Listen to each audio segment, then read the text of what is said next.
and welcome back to We Love the State. This is the state's favorite podcast. We're back again to talk about a whole host of crap. There's been so much stuff that's just happened since we last recorded. It's hard to believe that we are halfway through the second month of the year. Just so much crap has been happening, but we'll get to all that. I'm your host, Andy Koons. Right over here to my left is my co-host, Ben DeJong. How are you doing, Ben? I'm doing good. It is to your point earlier. I mean, it is crazy. Like every time you just launch X and you're like, what? Well, it's just every day. Every time I like wake up and I'm like, look at X for the news, and it's like, what happened, or where are we invading, and who did we kidnap, and Mm-hmm. what did the Epstein files show? I mean, Who's it's a pedophile now? Like, exactly. It's literally like living. I remember my mom used to be hooked on the Days of Our Lives, like the afternoon soap operas.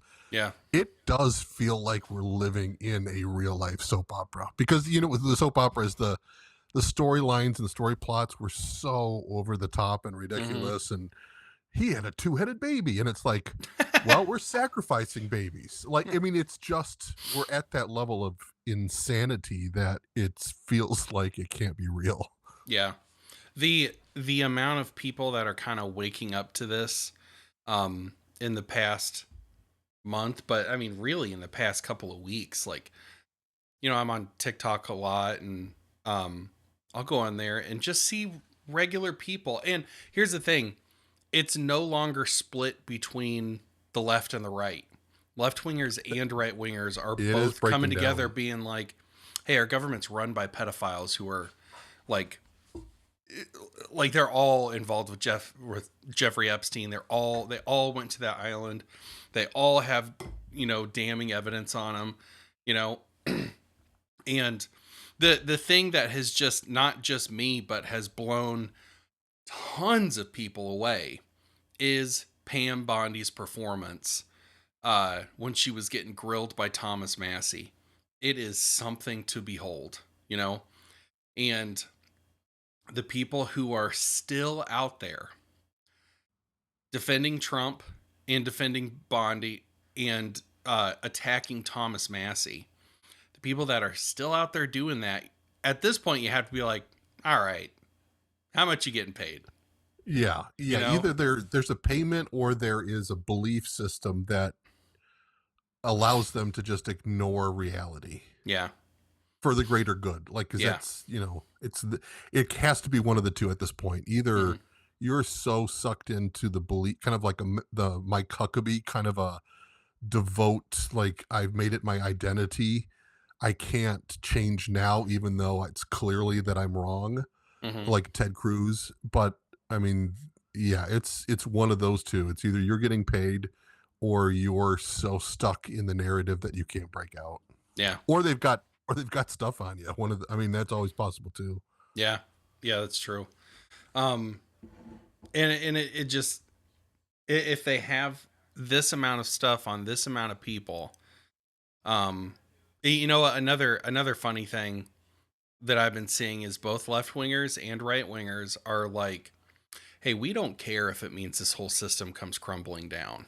We don't care. That, there was a trend that was going around where it was like, it was a TikTok, and it would somebody being like, "Oh, well, what if you find out that your favorite celebrity is in the Epstein files?" And then they would be like, "I don't think Winnie the Pooh is in the Epstein files." They'd have some cartoon character or some fictional character. I don't think they're in the Epstein files. But now it is shifted to people saying like, "Well, what if your favorite celebrity's in the Epstein files?" And they're like, "Kill them. I don't care." Like, this has gone way beyond like who you're a fan of, you know? And it's like, this is so unbelievably heinously evil, unspeakably evil on both the Republicans and the Democrats, everybody involved with this freaking island, you know, that people are like, dude, we are ready to burn some stuff down if it means that we get pedophiles out of our government. Yeah, it is 2008 vibe, kind of the March on Wall Street kind of it's very unifying of like it's us versus them, and I think Mm-hmm. people understand it's us and it's versus them, the elite, connected, disgusting, depraved creatures that run DC. Yeah. And I think that's what makes me a little, nervous in the fact that, I mean, I think we've talked about it in previous podcasts, Dave Smith's hypothesis about, well, we have to turn up the racism and sexism and all that to try to distract from, the protest against the banks and against the Federal Reserve. So it is kind of like, all right, what's behind door number two?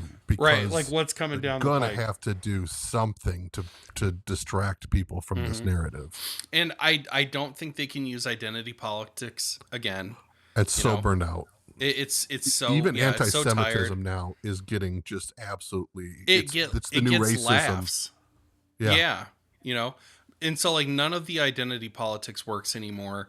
A lot of left wingers don't even pay attention to that crap anymore. They're just like, whatever, you know. They've started forgetting about like they don't talk about racism as much as they talk about like universal health care, which I'm like, you know what, like that's a argument that we can get behind, you know, or like that's a conversation I'm willing to have. You know, like we can talk about universal health care. You know, I'm sure you've got your points, I've got my points, yada yada. But I don't know. I think what en masse people are waking up to is that these sort of hot button issues that have always caused friction between Republicans and Democrats or between liberals and conservatives just pale in comparison whenever it comes to the fact that there was an island, they kidnapped kids and sold them into sex slavery. It was a blackmail operation. And it just it this whole thing just has had a way of realigning everyone's priorities. Because you know what? Now I don't hear about trans people anymore. I don't hear about feminism anymore. Like all I'm hearing is the Epstein files and the island and the cover up, and which is good. Like I prefer it that way. I'd prefer that we can at least stay focused on the biggest issues right now, which I think the two biggest issues right now are A, not going to war with Russia because that could be a nuclear apocalypse, and B is these freaking Epstein files. And it sounds like this operation has been running for such a long time that uh it, our whole entire government is so deeply entrenched with these files that I don't know. It's a close second to nuclear war, but like something has to happen. We cannot allow these people to govern us at all. You know, the biggest thing is the violation of the social contract, which, you know, libertarians and caps, like people in our camp, you know, the social contract is something that we kind of laugh at or scoff at because it's like, listen, I didn't sign the contract. I was uh my signing of it, quote unquote, is implied. There's no consent. You're expected to hold up your end of this social contract. But the government is also expected, like, hey, that means that you have to protect us. You have to keep us safe. You know, if I'm going to be involuntarily, without my consent, having my money robbed from me every 2 weeks, so that way, you know, you have your revenue stream, well, then you better keep us safe. But they can't even do that. They can't even protect our children. They can't stop school shootings from happening. You know, and um, every single solution that they have to something like that is like, well, we have to take away people's guns. When it's like, that's not, that's not going to fix it. That's not even going to make it any better. You're just making it to where crazy people have to maybe jump through an extra hoop to get a gun, you know, or they just get it off the black market. If they want to commit mass murder, they're going to do that. So then what's the only thing you can do? Well, you have to protect the fucking schools. you know? And that's what libertarians have been screaming about forever, you know? But the government can't protect our schools, the government can't protect our children, the government can't protect our borders, you know? And then when we light a fire under them, they don't even do mass deportations the way that they promised, you know? They go into the most liberal cities. They don't work with local law enforcement. Americans wind up getting killed. Multiple Americans wind up getting killed, you know? And it's like, sure, they had some garbage political theory or whatever, but it's like at the end of the day, they're still Americans. We shouldn't be sitting here like, oh, they had it coming. Oh, don't, don't go toe to toe with, a government agency that just flooded your city. And it's like, wait, what? Or like now Republicans are doing the thing that I always criticize liberals for, which is like, hey, you want to pass this law and you're not stopping for 2 seconds and thinking about how that can be used against you. You know, like hate speech laws that the left has been toying with for decades, you know. They never stop to think like, oh wait, can this same law be just reversed and now I'm not allowed to say anything bad about Republicans? I'm not allowed to say anything bad about some, Republican policy or something like that. They never think about that stuff. And now it's the right wingers aren't thinking about that stuff, you know? Yeah, I mean, it's becoming, I think, more obvious to more people that government is just smoke and mirrors. It's all just fake and gay, and that's, um, it's fake. It's all Mm-hmm. performative. It's all acting by a lot of really bad actors, aka Pam Bondi. And I mean, I think people need to understand the government's purpose is dependency. Mm-hmm. The government needs us to be dependent on them because that gets their votes and it gives them the green light for growth. And so if you look at every government policy saying, does this grow government or does it shrink government? If government took care of the roads and took care of the homeless and actually addressed any of the problems they're claiming that they're trying to solve, they'd be out of a job. Mm-hmm. It's like making a car that never breaks down. It's like a healthcare solution that cures cancer overnight. Yeah. There is no profit in it. And Yep. it's interesting. I mean, I've a lot of podcasts that I've listened to. They throw the word capitalism around, even on the right wing now, as almost like a dirty word. Yeah. And they just don't understand. Like capitalism is the free. That's the key point. It's the free Mm-hmm. exchange of money, services, or goods between two adults without any coercion Mm-hmm. in between that exchange. Yeah. We don't have, I mean, the only exchange we have currently that is Facebook Marketplace. Yeah. Everything else the government runs. The government has regulations, has rules, has licensure requirements. It has taxation.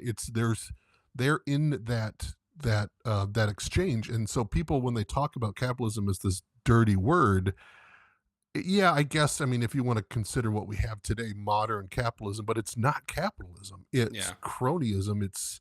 I don't even know what Corporatism. you'd call it. It's a version of fascism Yeah. because it's corporate and government collusion. Mm-hmm. And I mean, you think about everything that's come out in the Epstein files. I mean, listen, people calling what we have today capitalism, they don't know what capitalism is. But whatever it is that we have today, I fully agree with them that it must go. Right. That it's wrong and it's predatory and it hurts people and it exploits people. And I what they're criticizing today or what they're attacking today, I'm like, yeah, that's an evil thing. It's got to go. We just have different names for it, you know. Right. I Yeah, and it's I good not to get hung up on the naming convention. Right, right, and honestly, I think that li- listen, these Epstein files. This has caused this new wave of like Democrats and Republicans, like everyday people, like everyday salt of the earth Democrats, salt of the earth Republicans, people who just regular people, they don't care about political parties anymore, you know?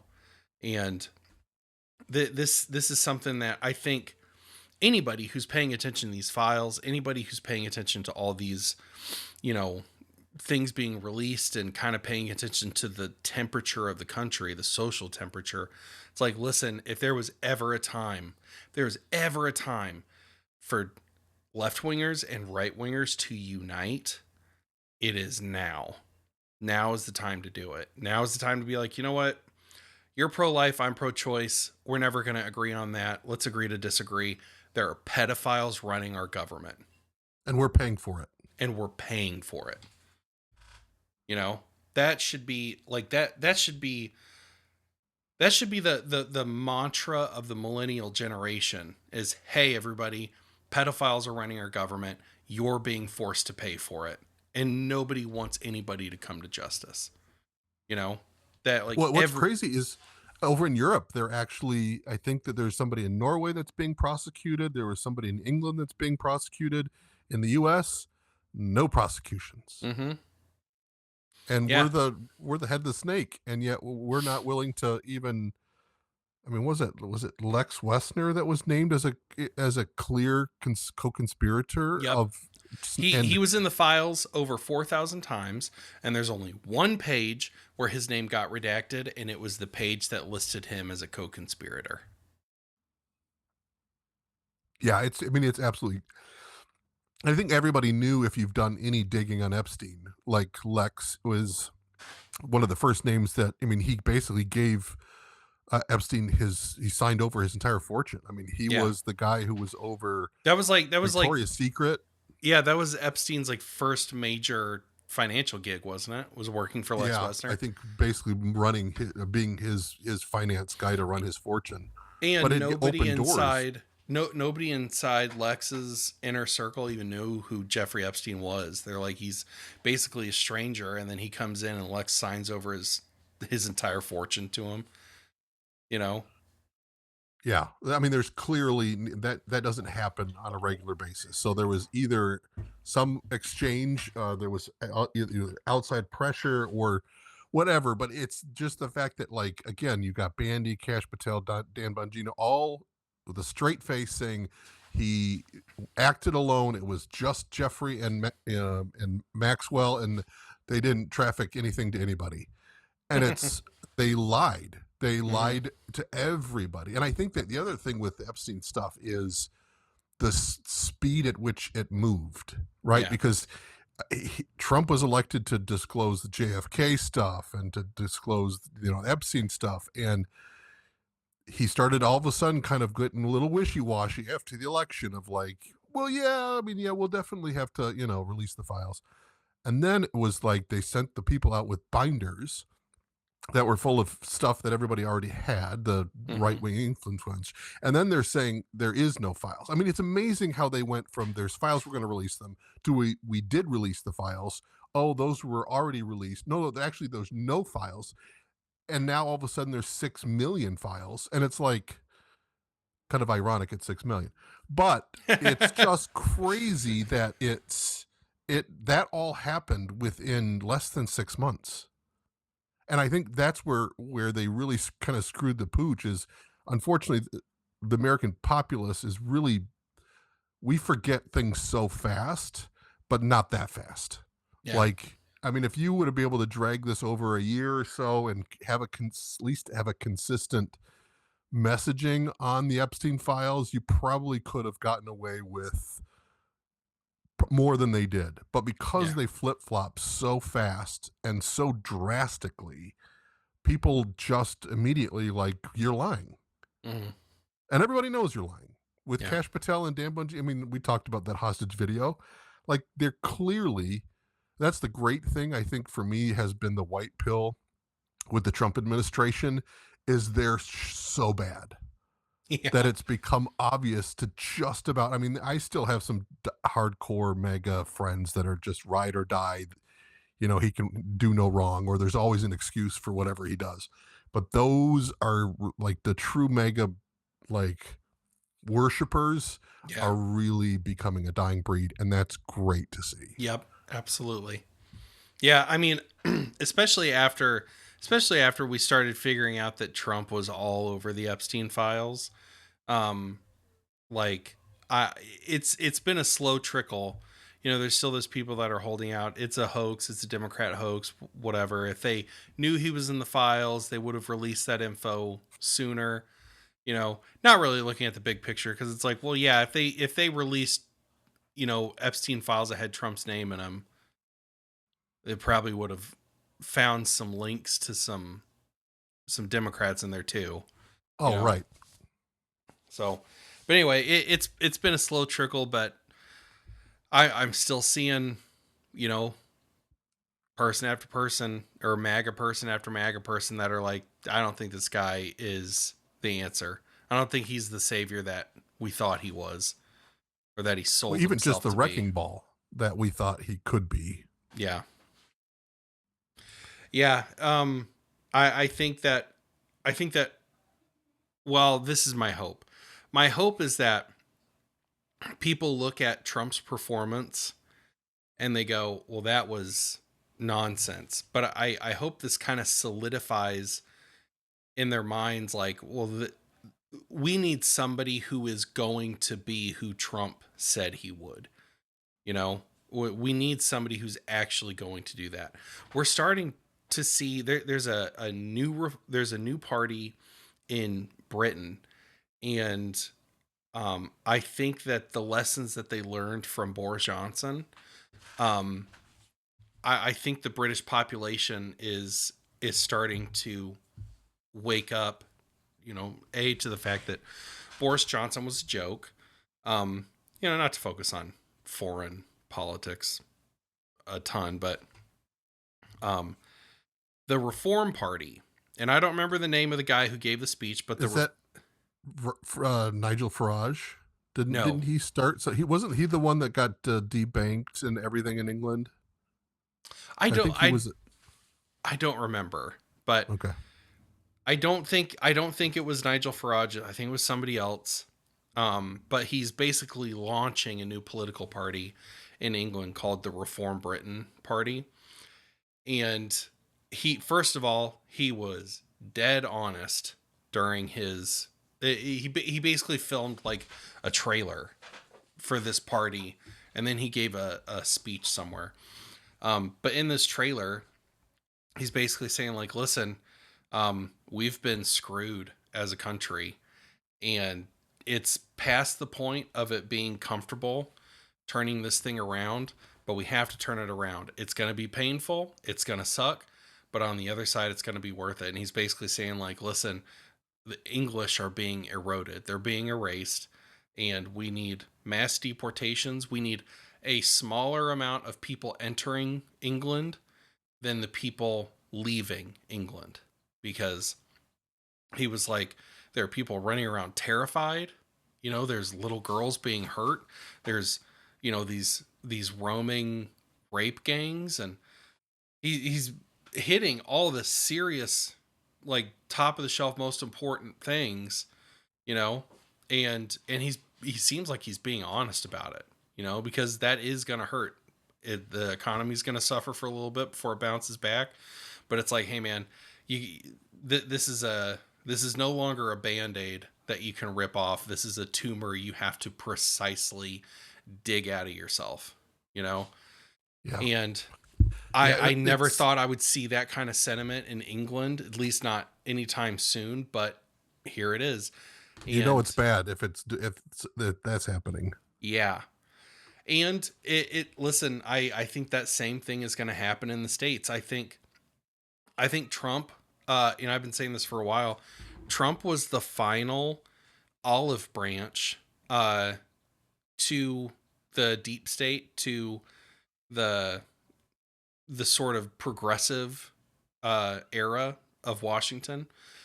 He was the last olive branch. He was the last time that we were going to do things by the rules or play nicely, And I think that a lot of people are waking up to that. I think a lot of people are realizing that, oh, how can you honestly participate in a system that is not honest, you know, and in a system that does horrible things. And so it's like, well, our next guy, JD Vance. I don't think he has a chance. I don't think he has a chance, a snowball's chance in hell, you know? Because he's got his connections with Peter Thiel, who started when he was in college, got a Netflix deal as a nobody, you know? Like there's something sketchy about JD. And so I don't think he's got what it takes to really get the nomination. And if he does, then it is um it's just as rigged as it was in 2016, you know? Yeah, I mean he's too tied to Trump. Yep, he's too tied to Trump, He and can't he's too differentiate himself. and he's too close to the Epstein files, you know? Yeah. His relationship with Peter Thiel, that's going to be shouted from everybody to high heaven, you know? And that like that's not a nothing burger. Peter Thiel, like he's not only is he all over the Epstein files, but he's been working on technology using AI to basically create a database of every living person, you know? So that way you can go and be like, hey, I'm looking for this guy, and you can get his name, date of birth, his eye color, his exact location at any time of the day. Like it's that is terrifying technology, you know? And the fact that he names it after he named it Palantir, which if you're a dork nerd like me who loves Lord of the Rings, you know that like, hey, the Palantir was a tool used by the enemy. Okay. I can't stress that enough. Like, hey, J.R.R. Tolkien knew that this kind of you know, seeing stone was not good, you know, could be used for destruction. And you're naming your AI product that? Like, I don't know. Yeah, it's amazing. I mean, I remember when I heard that, I was like, "That's and you think you're the good guy in this Right. situation?" Yeah. Yeah, it is nuts. I think the other thing we wanted to talk about was TPUSA, Mm-hmm. and that story has been bonkers too. What can you catch everyone up to speed who's watching? Well, from my perspective, I had a lot of reservations with Erica right after Charlie was shot. It was just so performative and so fake. Those immediate interviews, the book tour she went on, it was just so performative how she could turn the tears on and off. She could be smiling 1 minute and then realizing she was smiling too much, and then she would, have to get somber. It was just so fake. But I remember, there was some people on X and that was starting to notice and be like, this is BS. But a lot of people, I think, and I kind of got my cues from friend of the show, Clint Russell. Um, just the fact that like everybody grieves differently, and you kind of give people a little space, for that, considering what she went through. But now the stuff that's come out, that Candace, like some of the leaked videos of like days, what was it, just a couple days after the funeral. So I think this was 11 days after Charlie had been shot, and Erica had a TPUSA conference call, and just the fakeness and the levity that she, it was just, it really makes you wonder. Like I always was kind of on the conspiracy side of like she was clearly a honeypot that was installed um by Zionists to kind of push Charlie in a pro-Israel lane. And I think what even going back to the Epstein stuff, it's I mean, the Israel's pretty much lost the left. Yeah. They're done, Yep. and they've lost, and they're losing dramatically. They have the boomers on the right, and that's about it. And they were trying to really push their propaganda on young people, and Kirk was a big vehicle for that pro-Israel propaganda. And he, rightfully so, towards the end of his life was like, I've got donors that are big Zionist donors, but the people that I'm trying to market to are pretty soundly rejecting what Yeah. Israel has been doing. Yeah. And so either I need to side with my people or I need to side with the money. And there was a lot of pressure for him to side with the money. Even Netanyahu got on a conference call with him a couple weeks before he was shot and said, "I will fully fund TPUSA." And Yeah. Kirk said no. And then all of a sudden, Candace was talking about, she made a point that the night before his last appearance, he ended up sleeping in his daughter's bedroom and he had taken off his wedding ring. Now, to me, that's a big fight that happened. Yeah. And if he was texting his friends the day before saying they're going to kill me tomorrow, which is true and it's been proven, Hmm. and you have you have him sleeping now. Erica said it was because he was so excited, and she wanted to make sure he got a good night's sleep, so that's why he slept in his daughter's bed. And Yeah. it's like bull crap. Yep. Like if you were worried about that, you would have slept in your daughter's bed, and he would have got like to me that's an all out fight Yep. because of the Israel topic and her telling him he needs to take the money and shut up.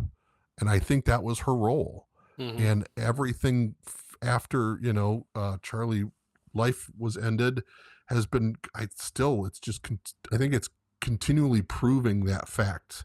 Now, again, we don't have a smoking gun in that. We don't have, but I mean, you line these dominoes up and it's pretty obvious what the message is. And it is, ironic, especially even with the Epstein stuff, like the pro-Israel Zionist shills on all over social media. It's Russia. It's Russia. And it's like, or there's nothing to see here. It's just a Democrat. It's like, Right. why are you, I mean, they turned up to 11 their propaganda to try to distance even though Israel is mentioned in the Epstein files, like I think more than any other word, and or even talking about the goyim, like I think more and more people are realizing there is how much of a racist country Israel is, Yeah. and the fact that they look at others as less than as cattle.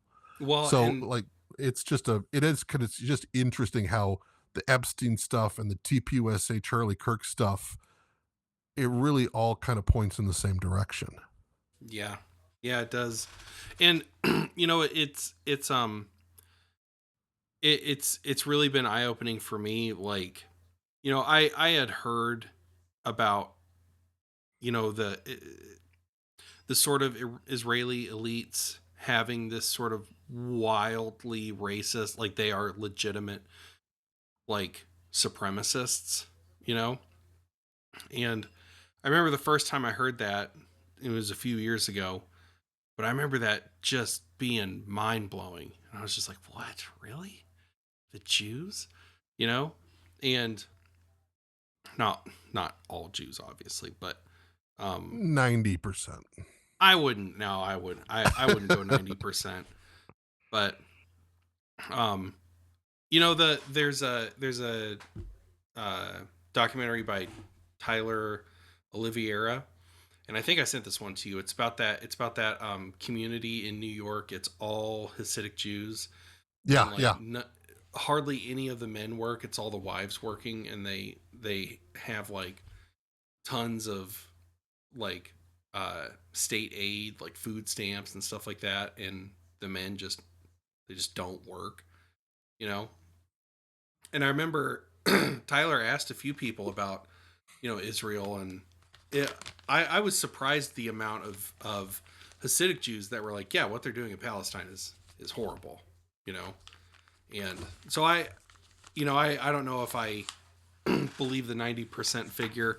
I don't know what that figure is. I don't know if it's a majority, a minority, or what, but I definitely know there's a lot of Jews out there that are they see it for what it is. They don't identify with the supremacist part of it, you know. I think it Um depends on if they were raised in a very Judaism focused house. yeah. I mean, if they were, but even on the flip side, I think the majority of Jews in Israel are atheists. Hmm. So it is kind of a weird conundrum of saying this is the land God promised me, 6,000 years ago, but I don't even believe in that God. Right, right. Because I think a lot of the original founders of the state of Israel were all agnostic, at Atheists. least. Yeah. Yeah.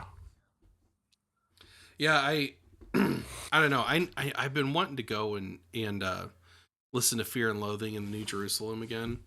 Um just I don't know, just almost as like a refresher on the history of Israel, and you know, just so I can have a better idea of how everything lined up. I don't know. But sorry, I got us off topic. Going back to Eric Kirk. Um I tell you what, I from the beginning, I was always somebody who was like, hey, you know what? Everybody grieves differently.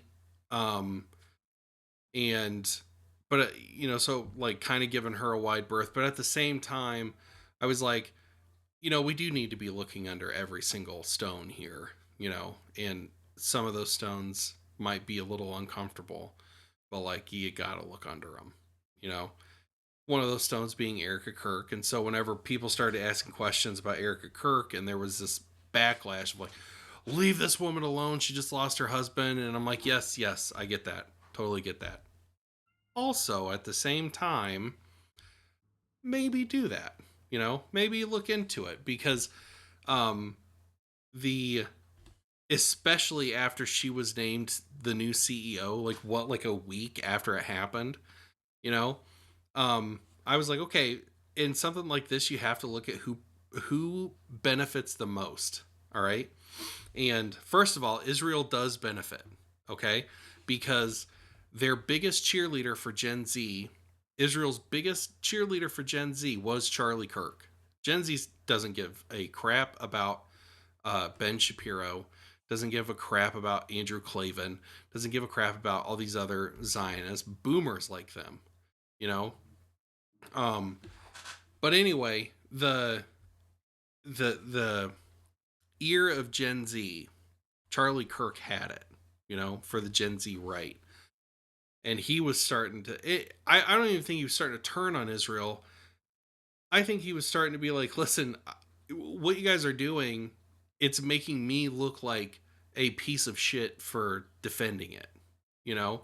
And I'm not going to do that for forever, And I think it's because he really cared about his base, he cared about his audience, and he wanted to respect them. Um, but Israel benefited in the sense that, like, okay, their number one cheerleader is starting to turn on them. So then we have to make sure that we turn that ship back on track.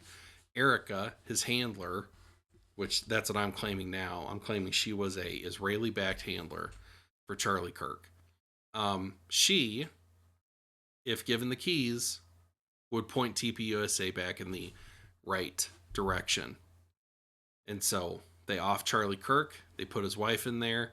Hey, she's a grieving widow. She's beautiful. Like, people are going to like her, you know? And they tried to put a robot in his place. And, like, I don't know how else to describe it, none of her reactions have been even, like, in the realm of normal. And, like, I'm somebody, I worked in geriatric care in a few different forms for several years. I've seen a lot of people die, and I've seen a lot of family members react to the death of their loved one, and it's gone everywhere from sort of like a an Irish funeral where it's like, all right, all right, what's done is done, sort of that stoic grieving process. And I've seen people who absolutely lose their minds and rip down the curtains and, I've seen people do that too. And Erica is not even within that spectrum, you know? The thing that really got me to just be like, no, there's something up with her. There I don't know if she planned it or helped plan it or something like that. I'm not gonna say that much, but she's she's not being forthcoming. Not like people are trying to sell her as. And it's that Zoom call that she had 6 days after he died. 6 days, and she was just like, oh my gosh, look at everybody here, this is amazing, oh man, by the way, all the things that you were currently working on, just forget about those, we're gonna cancel those right now and we're gonna start fresh. Like, I was just like, 6 days. I remember whenever I got hired into the place that I work now, we went over the bereavement policy, you know. And I remember looking at this, and it's like, okay, you get this amount of days if it's like a cousin, this amount of days if it's an aunt or an uncle, this amount of days if it's a parent or grandparent, and this amount of days if it's a spouse or significant other. You know, you get like, I think you get like 2 or 3 weeks off if it's your spouse. And I remember looking at that, and I was, I thought like, man, if my wife died, would I be cool to come back to work after 3 weeks? I don't know, you know, because I'd be like, I think I would still be pretty messed up. But 6 days afterwards, and just a giant smile plastered on my face, talking about business. No, that is inhuman. That's unrealistic, you know?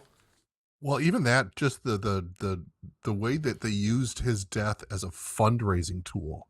I Yeah. remember at the funeral, they Mm-hmm. have that video of Erica like touching, Charlie for the last time, and I'm like, you're recording this to Mm-hmm. get clicks, likes, and donations. Yeah. Right off the bat, that was like, that's disgusting. And then at the last TPUS event where they put up the tent that Charlie was killed in so that people could take selfies. I'm like, Yeah, that's messed up. what? I mean, these people are just disgustingly, I Yeah. mean, demonic. Like, Mm-hmm. using death as a way to make money is, talk about a juice thing to do. Um, I'm like, oh, it was, I mean, like I said, just my kind of spidey sense went off just seeing Erica in interviews, and Yeah. she is so fake, Yeah. so fake. Yep. And then when you There tie there were that into everything there was else, that leaked footage of her behind stage at a TPUSA event putting Vicine in her eyes before she yeah, walked out on stage. And I remember I was so like, I felt so weird after he was assassinated, because man, I really really wanted to buy into the story. I really wanted to buy into this poor woman had her husband taken from her right in front of her and her children's eyes. Even just saying that, the fact that his kids are right in front of him, it makes this whole thing so disgusting, so deplorable, that they did this in front of his babies, you know? And but like, I I really wanted Erica Kirk to be the thing that she's trying to sell herself as right now. Um, and it's just, man, one thing after another came out. The Visine, the Zoom call, the his funeral, like the selfie she took with his body, or what, it wasn't a selfie, it was one of her staffers took a picture, but still, it was just like, man, I really wanted that to be the official story. Was this tragedy happened, and it was because some crazy tranny, just got so uncontrollably angry at Charlie Kirk that he had to kill him. I wanted to believe that, but the more stuff that comes out, the more I'm just like, no, that guy was put down by he was not killed by the left. He was killed by the right. He was not killed by some troon going to college, you know. Um I mean, I'm sure, I think Tyler Robinson was the one that pulled the trigger, but I don't think it was because I think that dude was activated, you know. Does that make sense? yeah, I mean, like, kind of the MK Ultra. Yeah. There's definitely It's actually good that you bring up MK Ultra, because it's like, what we know about MK Ultra are from file dumps that were allowed. The stuff that we know about MK Ultra, the government was like, sure, they can know about that. Think about all the stuff about MK Ultra that we just know nothing about, you know? And think Yeah. about it, like we probably know about the stuff that was not successful. You know? Think about Yeah, all I the think stuff that they figured out on how to control the human psyche and stuff like that. wasn't it the Church Commission, I think, that dug into the CIA and FBI. I want to say it was the Church Commission. I think this was back in like the 70s or 60s. So can you imagine? So the MK Ultra had been running for probably close to 20 years before they quote unquote shut it down, Yeah. which we know they never did. Can you imagine the advances in mind control that they've been able to generate or discover? Mm-hmm. I mean, that's 50 years. When did it So start? I'm not. I mean, that's definitely a possibility. I'm still in the fact that like Candace said, she saw the video from behind him, and there was no blood splatter or exit wound. Yeah. So I don't know Well, what it's kind of because he bullet. has, well, Yeah, not a his lot of people know that. superhuman spine. Yes, his skeleton that was made up entirely of carbon fiber, um, carbon fiber and Valerian steel. Yeah, and so I don't even know if it was a bullet. I'm Mm, still wondering if there wasn't an explosive on his lapel mic or something around his neck, because I just don't. The whole thing is fishy, and it is weird to see even like Nick Fuentes is still claiming that the official narrative is what he believes, and it's there's been a just lot of like, weird stuff happening with Nick lately. yeah, I haven't really been listening to a lot of that stuff. What Mm-hmm. is, but yeah, he has kind of gone off the deep on some things. I think he wants to believe the narrative because he hates Charlie Kirk and he doesn't want to give him a salvation ending of turning on Israel and being killed for it. And Mm. that's because I think he he spent so much of his life kind of battling um Kirk that he doesn't want to give him any type of potential redemption. I just think it's got to be ego driven, because I'm just like, how are you going to be Nick Fuentes and then say yes, I agree with the government narrative on Yeah. anything really, Yeah.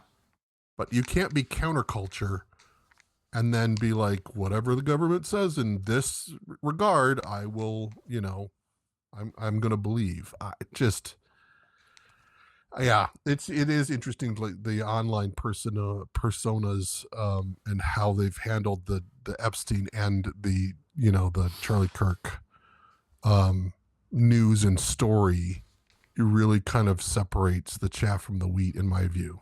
Yeah. Yeah. And well, I mean, see, I think the shift with, Nick Fuentes really happened, you know, after, like I don't know, maybe like a month after Charlie Kirk was killed, you know? Cuz like the day of or the day after it happened when Nick went on his live stream, like I thought it was very somber and very like, listen, you know, I had issues with the guy. I'm not saying I was friends with him, but man, it sucks that he was killed. You know, Yeah, like he did this handle is that not what I. first. He handled He it. handled it really well. He was he had best one of the best responses. He was just like, you know, at the end of the day, like he was a Christian, he was a father, like this is tragic, you know. But maybe it's more along the lines of like um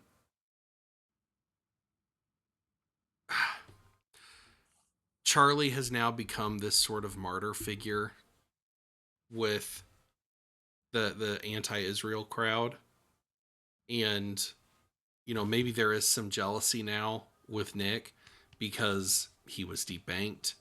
The pro-Israel crowd tried to destroy his life, um, and almost succeeded. And he had to crawl through the mud. He had to build up his own video platform, you know, so that way he could live stream, and he did it.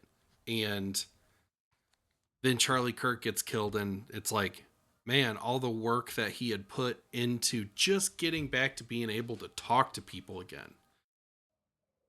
And it's everything's about Charlie Kirk, you know, so maybe there's some jealousy there, because if from what I've seen out of Nick Fuentes over the past 2 or 3 years has taught me, is that um listen, he is definitely in his 20s, and I don't mean that as any disrespect if you're listening to this and you're in your 20s, but like, as somebody who is over halfway through my 30s and staring down the barrel of the gun of being 40, like, you're just, and you know, unless you have kids super early like I did, because that really forced me to grow up.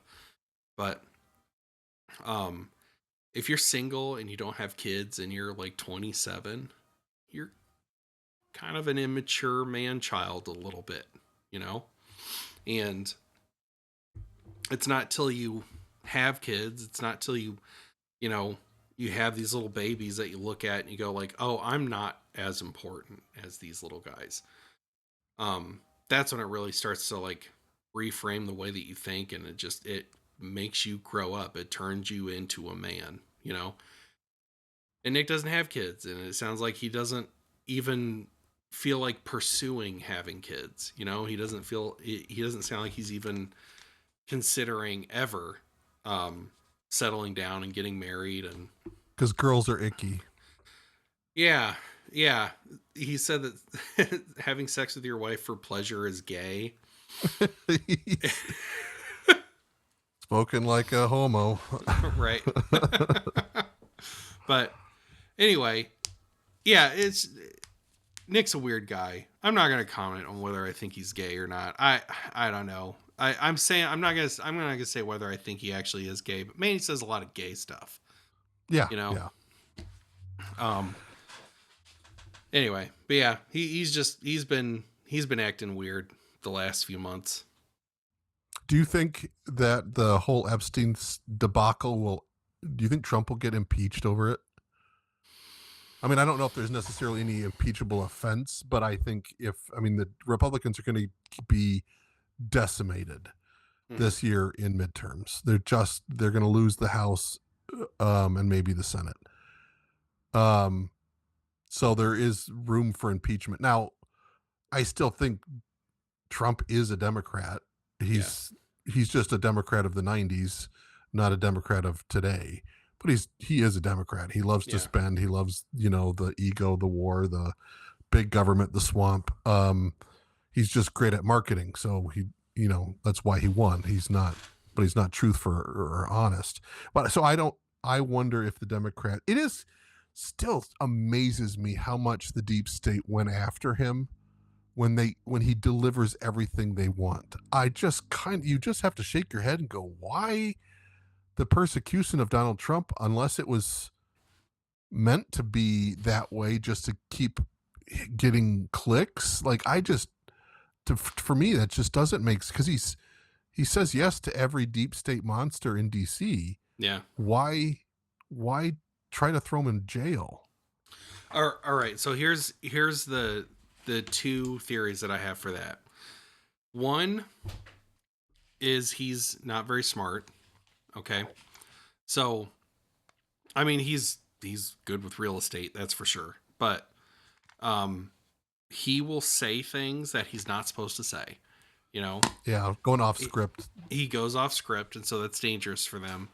But I think Butler, Pennsylvania really, really reorganized his priorities, you know? And I think he got into it. He turned it into a great moment, that's for sure. What do you think about the conspiracy theory that he set it up? I don't buy that. I Because didn't either, but I saw a video clip of as soon as he was shot, all these photographers were ushered right up to the stage, and the flag was actually that was on the boom, it was lowered into position so they could get those iconic shots of him, you know, cheering. So, I mean, I would assume in a when there if there's shooting going on, everybody should be pushed away from the stage. yeah. But the first shot went off and they immediately ushered all the photographers to the stage. Mm. And when I saw that, I was like, "What?" You know, we'll have to try to find a guest who has been looking into that and have them on and just have them tell us everything.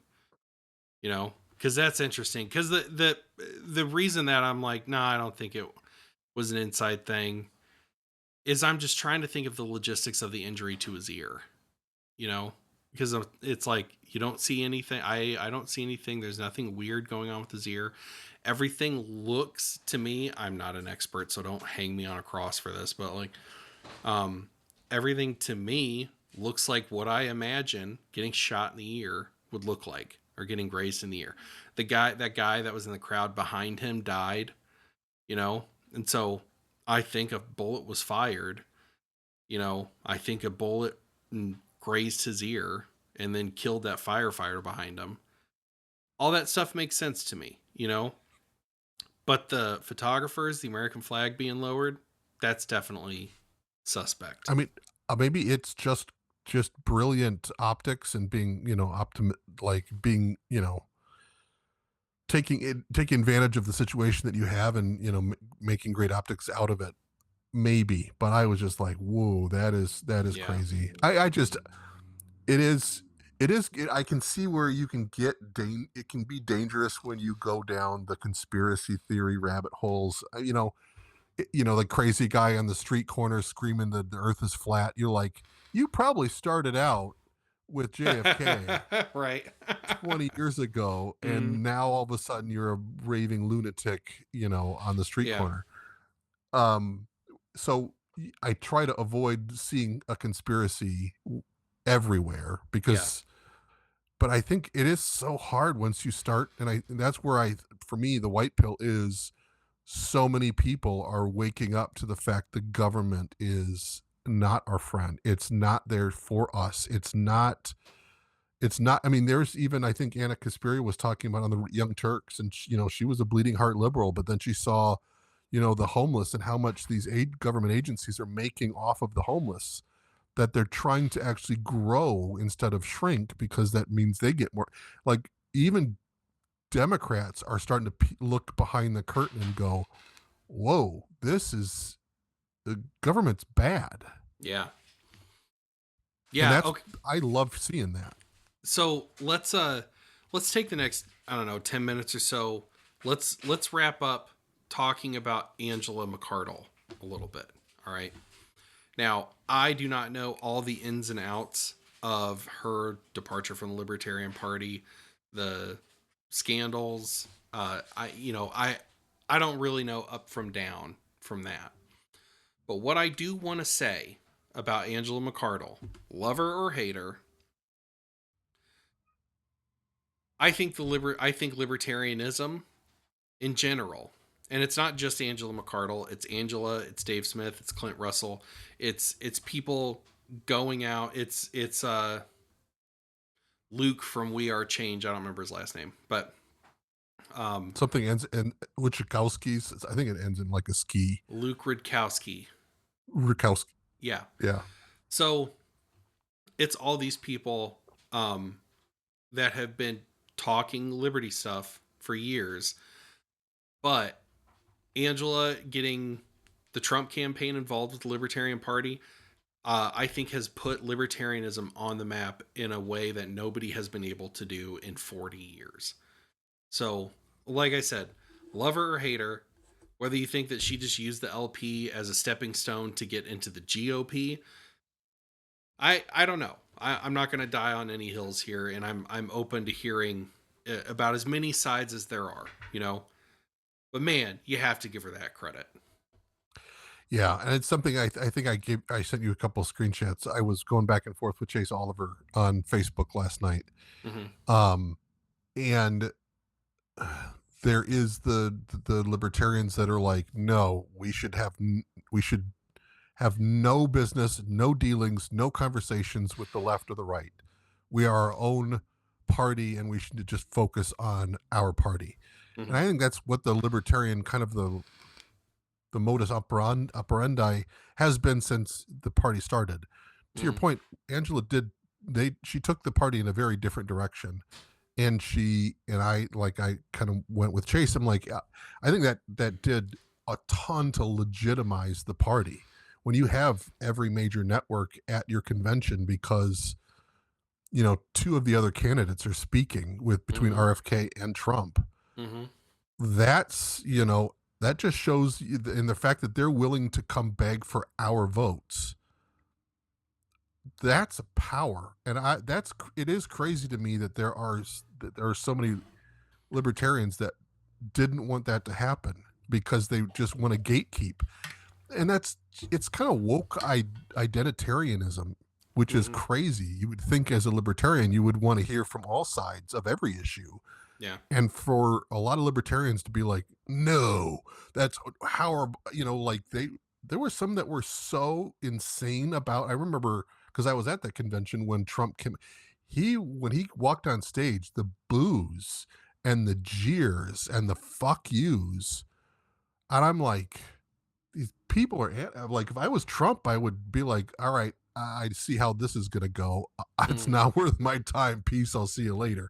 I mean, he was there for the cameras, not for the Trump was people. probably like, I'm so great. They ran out of good things to say about me. Now they Oh have yeah, to he go through did. all their bad He things. did. He said, I remember what after the convention, he talked about how the libertarians love me. They just welcomed me with open arms. I'm like, dude, you were almost booed out of the room. But and I wouldn't expect libertarians to be cheering for him either. Yeah. But just sit there and listen to what he has to say. I don't know. But going back to Angela, so the kingmaker strategy, where she was like, you know what, let's use the LP as a blunt instrument, and if you're a bad candidate, we're going to do everything to get you out of office, and you can use libertarians to that end. And I think that's we did it in Michigan. I mean, Hmm. we killed Mike Rogers' campaign because we ran a really good libertarian, and he did steal a lot of Republican votes, Hmm. and we made the GOP lose. Now, I've had conversations with other people in the GOP, and they're like, we didn't really like that. But I'm like, well, all of a sudden you're listening, Yeah. because they know in the future we can do it. Then we can do it again. So it pushes them to come to the table just to talk about, like, all right, well, we'll do this, and as long as you don't do this. Um, so I mean, and there's talks, ongoing with Michigan GOP on some things. That's which is exciting. But where I think Angela went too far is she was actually asking libertarians to vote for Trump. And Hmm. she was talking about, she made so many promises of like a libertarian in his cabinet, and he was going to be the greatest libertarian president ever. And it's just like, she went so far like pro Trump, it Yeah. was embarrassing. And that's where I got irritated with that. And then once he was elected and she kept on pushing the whole, like, yeah, we got a great and then when the stuff with, I mean, bombing Iran, and all of a sudden the Trump being Trump, and definitely not libertarian, I was waiting for her to criticize, and she would just refuse to criticize. And I'm like, well, then you're no better than the other politicians, because you're just looking for the next donation, the next job offer. Yeah. You don't want to burn any bridges, and so you're going to just be nice and never saying a bad thing to anyone. And I think Clint Russell talked about that too, saying, because his show, he's big, but he's not Dave Smith big. Where Hmm. like Dave Smith, if you have noticed, he doesn't like Patrick, but David, like, he talks the greatest thing about Patrick. But has he been on PBD podcast? Not in a No, while. because they don't want any anti-Israel voices because he really wants a regime change in Iran because if he remembers living under the Shah as a kid and Iran was this magical place and that's what he wants Iran to be returned to. You know, Hmm. he has clear alternative motives, but it's just like Dave's always going to talk nice because there's a potential for that to lead to something bigger. So he doesn't Yeah. want to burn any bridges. Yeah. And that's I guess that does come with the price of fame, I guess, and maybe Angela felt like she had to do that just to keep all the doors open for her and but I mean, it'd be interesting to have that conversation if, let's say, We Love the State blows up and we've got millions and millions of listeners. I don't know how a Dave or I mean, granted he has Robbie to talk to, but how do you balance a show or balance fame where you're like, I have to play politics, and Right. even the small stuff that I'm doing, being locally elected, there are times where I'm like, I know what I want or I know what I should do, but you kind of have to back up and start going, is that the appropriate thing to do now, or that's should I say this way? Like you do have to start playing politics, and it sucks because it kind of eats at your soul when you don't feel like you are in control anymore. Yeah. So I digress. But like Angela did a lot of great things for the party.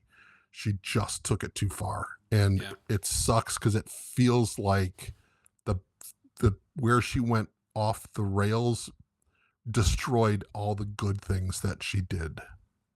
Where I think so many libertarians who just want to throw the baby out with the bathwater and just be like, no, we're just going to go back to our little libertarian island where we're all purists and we're just not gonna just disappear and become irrelevant again.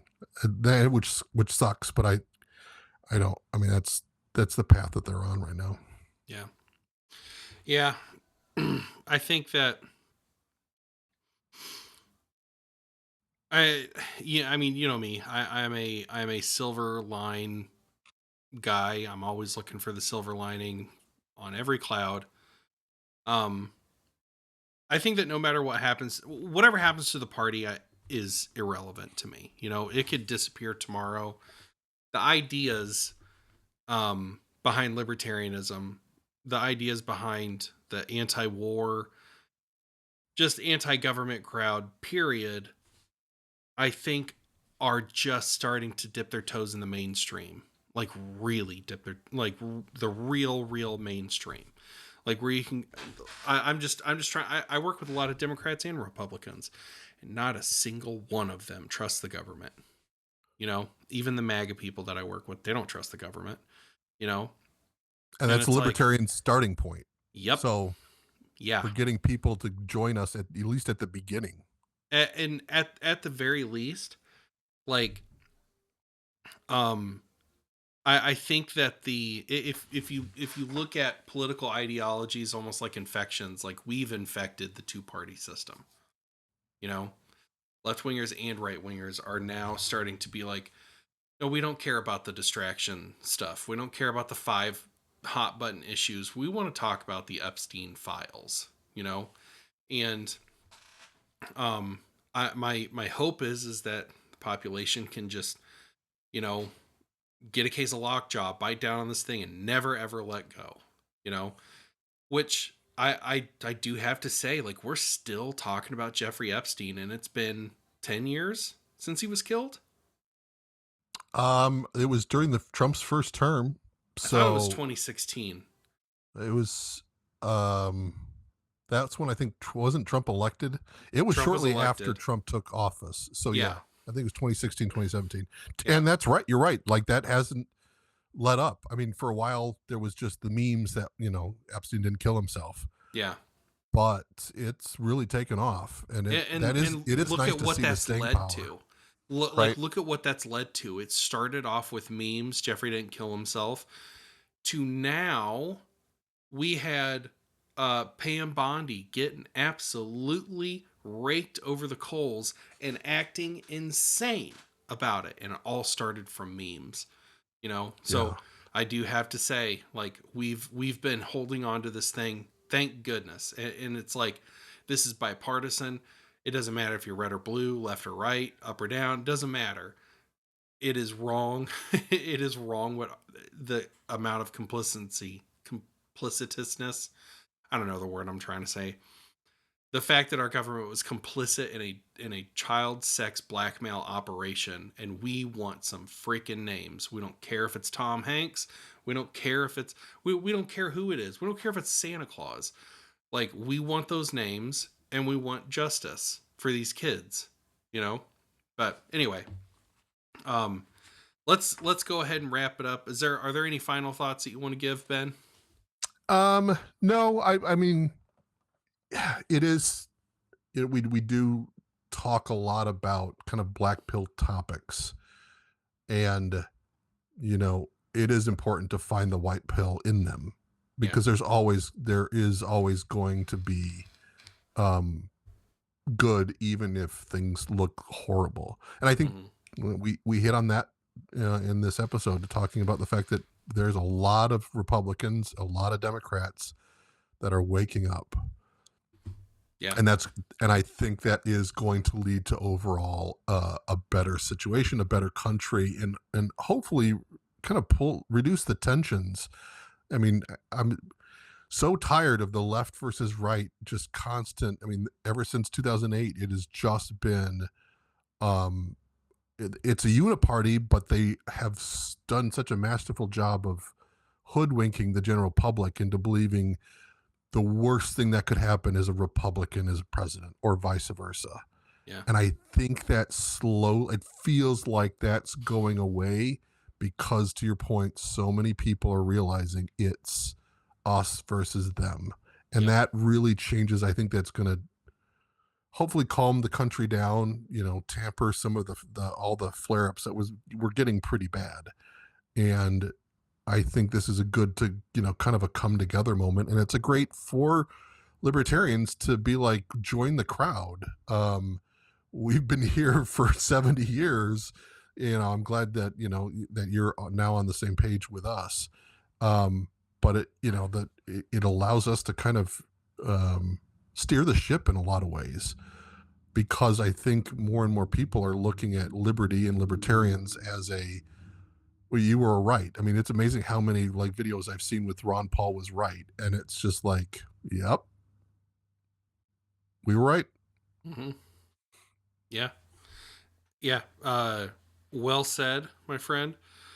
Well, everybody, if you want to find me, you can find me on TikTok at Andy Koons, Koons, or you can find me on X at Andy_Koons. Ben, where can they find you? Picture this, 1979 on Instagram and X. Also, our video that we did with Give Liberty a Chance, wasn't it? Oh, Give Freedom a Chance. With Alex and Luca. Yep. So that's up. I did post that on our Facebook page and X. So check out that video. That was a lot of fun. Hopefully we can do that again soon. It's called Give Freedom a Chance, episode number 8. It was a great conversation. Luca is a journalist from Italy, and Alex is the sitting president of the UK Libertarian Party. So, fantastic insight into what, and I gotta say, our two recordings that we've done with Alex has really got me intrigued by what has been going on in England and seeing the different cultural shifts over there. So anyway, yeah, give that a look. It's a great time. That's about as good a place to end it, right? Sounds good to me. All right, peace out, everyone. Take care.